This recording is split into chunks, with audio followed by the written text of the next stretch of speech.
Welcome to veggie சமையல். இன்னைக்கு நாம பீன்ஸ் உசிலி எப்படி பண்ணணுங்கிறத பார்க்கலாம். பீன்ஸ் உசிலி பண்றதுக்கு நான் ஒரு 10 பீன்ஸ் எடுத்து வெந்து வச்சிருக்கேன். அதாவது தண்ணியில இந்த பீன்ஸை கட் பண்ணி தண்ணி திளைக்க விட்டு அதுல இந்த பீன்ஸை போட்டுட்டு ஒரு 2 சொட்டு எண்ணெயை விட்டீங்கன்னா வேகும் போது பீன்ஸ் கலர் சேஞ்ச் ஆகாம கிரீனிஷாவே இருக்கும். அப்படியே வேக வைக்கும் போது கொஞ்சமா உப்பையும் போட்டு வெந்துட்டீங்கன்னா பீன்ஸ்ல உப்பு இறங்கிக்கும். இப்ப நான் பீன்ஸ் வெந்து வச்சாச்சு. அடுத்தது நான் 1 டம்ளர் பருப்பு ஊற வச்சிருக்கேன். இதோட கிராம் பார்த்தா 100 கிராம் அளவுக்கு பருப்பு. அதுக்கு அளவுலாம் வேண்டாம், உங்களுக்கு தேவையான அளவு பருப்பு, துவரம் பருப்பு எடுத்துருக்கேன். அதுக்கு ஒரே ஒரு டேபிள் ஸ்பூனுக்கு கடலை பருப்பு போட்டிருக்கேன். ஊற வைக்கும் போதே நான் 3 மிளகாய் வத்தலையும் சேர்த்து ஊற வச்சு 1 மணி நேரத்துக்கு மேல ஊறியாச்சு. 1.25 மணி நேரம் வரைக்கும் ஊறியாச்சு. 1 மணி நேரம் ஊறினாலே போறோம்.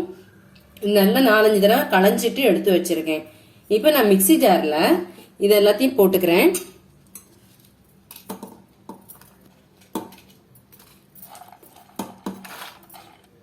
இப்ப நான் மிக்சி ஜார்ல போட்டாச்சு. உங்களுக்கு அதிகப்படியா பருப்பு இருந்தா 2 ரவுண்டாவே திரிச்சுக்கலாம். இதுல நான் கொஞ்சமா அந்த பருப்புக்கு தகுந்த மாதிரி உப்பு, கல் உப்பு போட்டுக்கிறேன். இப்ப நம்ம இதுல தண்ணி விடாமக்கே நான் மிக்சி ஜார்ல போட்டிருக்கேன். அதெல்லாம் கொஞ்சமா தண்ணி விட்டு, நிறைய தண்ணி விடக்கூடாது, நம்ம அரைச்சுட்டு அப்பப்போ தண்ணி விட்டுக்கலாம். அரைச்சாச்சு. இவருங்க இந்த மாதிரி கெட்டியா, ரொம்ப தண்ணியா இருக்கக்கூடாது, இந்த மாதிரி கெட்டியா இருக்கணும். அது மாதிரி ரொம்ப நைஸா இல்லாமக்கி கொஞ்சம் பரபரனவே இருந்துக்கலாம். இந்த மாதிரி கன்சிஸ்டன்சில அரைச்சிட்டு இதை நம்ம எடுத்து ஒரு பவுல்ல மாத்திடலாம். ரொம்ப தண்ணி விட்டு அரைக்க வேண்டாம், அக்கா தண்ணியை விடாமலும் அரைக்க வேண்டாம், கொஞ்சமா தண்ணி விட்டு அரைச்சுக்கோங்க. இப்ப பருப்பு அரைக்கும் போதே நம்ம உப்பு போட்டு அரைச்சிட்டோம். இப்ப இதுல கொத்தமல்லி, கருவேப்பிலையை போட்டுக்கலாம். பொடிசா கட் பண்ணி போட்டுக்கலாம். முழுசா போட்டா குழந்தையெல்லாம் எடுத்து போட்டுருவா. அதனால பொடிசா கட் பண்ணி போட்டுட்டோம்னா எடுத்து போட முடியாது. இப்ப இது கருவேப்பிலையும் போட்டுட்டு இதுல கொஞ்சமா பெருங்காய பொடியும் போட்டுக்கலாம். ஒரு 1/4 ஸ்பூனுக்கு, நிறைய போட வேண்டாம், அப்புறமா போட்டுக்கலாம். ஒரு 1/4 ஸ்பூனுக்கு மட்டும் பெருங்காயம் போட்டுக்கலாம். போட்டுட்டு எல்லாத்தையும் ஒன்னா நல்லா கலந்து விட்டுக்கலாம். இப்ப எல்லாத்தையும் ஒன்னா நல்லா கலந்து விட்டாச்சு. நான் இட்லி தட்டுல துணியை போட்டிருக்கேன். நான் உசிலிக்குன்னு தனியாவே துணி வச்சுருக்கேன். இப்ப அரைச்சி வச்ச பருப்பு இதெல்லாம் இட்லி தட்டுல பழிச்சாச்சு. அடுப்புல இட்லி கொப்பரையை வச்சிருக்கேன். தண்ணி நல்லா தழிச்சாச்சு. உள்ள 2 டம்ளருக்கு தண்ணி விட்டுருக்கேன். தண்ணி நல்லா தழைக்க விட்டு இறக்கிட்டு அடுப்பை உடனே மீடியம் ஃபிளேம்ல வச்சுடலாம். தண்ணி தழைக்க விட்டு இதை அரைச்சி வச்சதை போட்டுட்டு மீடியம் ஃபிளேம்ல வச்சு ஒரு 8 நிமிஷத்துல இருந்து 10 நிமிஷம் வரைக்கும் வேக வச்சுக்கலாம். இப்ப 10 நிமிஷம் ஆச்சு. அடுப்பை அணைச்சிடலாம். இப்ப எடுத்து பார்ப்போம். எல்லாம் நல்லா வெந்திருக்கும். ஏன்னா 10 நிமிஷம் வெந்தா போதும், நல்லா வெந்திருக்கும். இப்ப எடுத்துட்டு நம்ம இதை ஒரு பிளேட்ல வச்சு கவுத்தி ஆற எடுத்துடலாம். இது தட்டுல வச்சு துணியை எடுத்துருவோம்.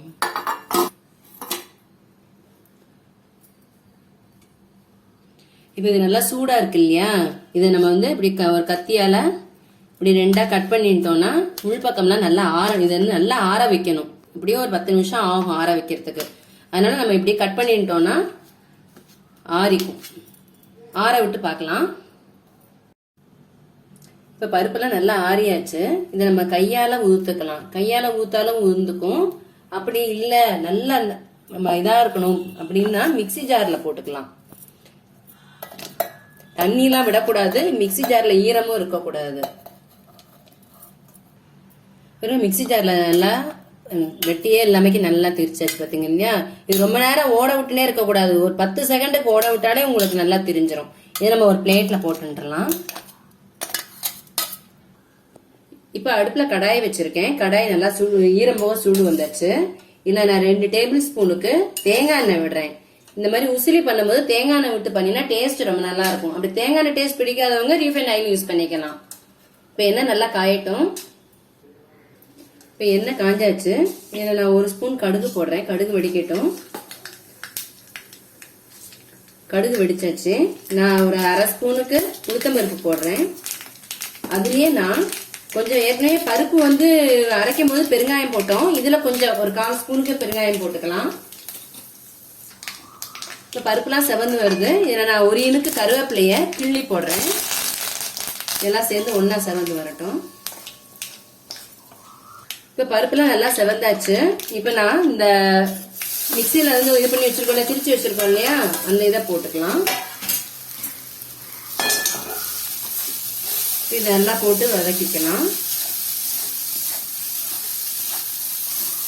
உப்பு மட்டும் டேஸ்ட் பார்த்துட்டு தேவைன்னா போட்டுக்கலாம். உப்பு காரம் பொறுத்த வரைக்கும் உங்களுக்கு எவ்வளவு தேவையோ அதுக்கு தகுந்த மாதிரி போட்டுக்கலாம்.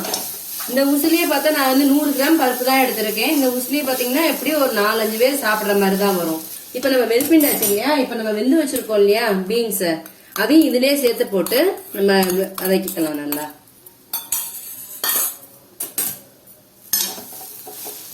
எல்லாத்தையும் ஒண்ணா நல்லா கலந்து விட்டுக்கலாம். பீன்ஸ்லயும் நம்ம வேக வைக்கும் போது கொஞ்சமா உப்பு போட்டு வந்ததுனால பீன்ஸ்லயும் உப்பு இறங்கி இருக்கும். அடுப்பை வந்து நம்ம லோ ஃபிளேம்ல வச்சு கொஞ்ச நேரம் வதக்கினா நல்லா வதங்கிக்கும். நல்லா வதங்க உங்களுக்கு வந்து இந்த மாவுலாம் இருக்கு இல்லையா, தோரம்பருப்பு அரைச்சு அந்த இதெல்லாம் நல்லா பூ மாதிரி நல்லா சாஃப்டா கிடைக்கும்.